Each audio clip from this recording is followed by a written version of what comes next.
Hello everyone, we're on our third Yaris topic, and today we're replacing spark plugs. We'll start today's spark plug replacement by removing the engine cover. We'll use a ratchet and a 10mm socket to remove these 4 nuts. Luckily, Toyota provided a nice wiper cowl for you to rest your nuts on while you continue to work. Lift the engine cover up to clear the studs. This will expose the valve cover and the 4 ignition coils. To get on with the task, we'll start by unclipping the first ignition coil's harness.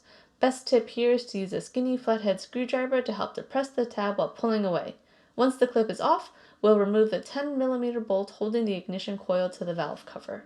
With the ignition coil out, we have access to the spark plug. We'll use a magnetic spark plug socket with a 6-inch extension to remove the spark plug from the engine.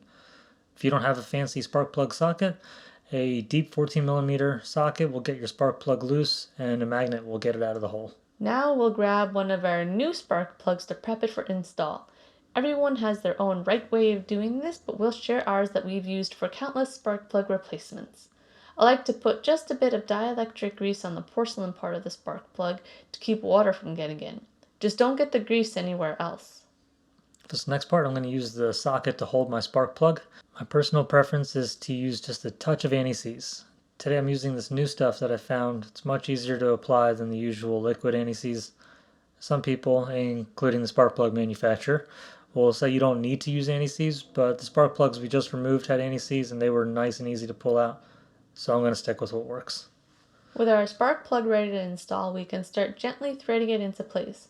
I do this without a ratchet and just by hand to help me make sure I'm not cross-threading the spark plug. Once it's snug, I'll put on the ratchet to get to the point where the crush washer is flattened, but I'm using very little force here. Toyota's torque spec for the spark plug is 15 foot-pounds, and using anti-seize means we should actually go even lower. If you're a real mechanic, check your torque spec to about 12 foot-pounds, but if you're a backup mechanic, get it nice and snug with just a few fingers on your ratchet. At this point, we're all done replacing the spark plug, and we'll finish this cylinder by putting the ignition coil back in and securing the 10mm bolt before reconnecting the harness. The next 3 spark plugs will follow this exact same process. Once we're done the last spark plug, we'll grab our nuts and put the engine cover back on. That's it. If we can do it, so can you. Good luck!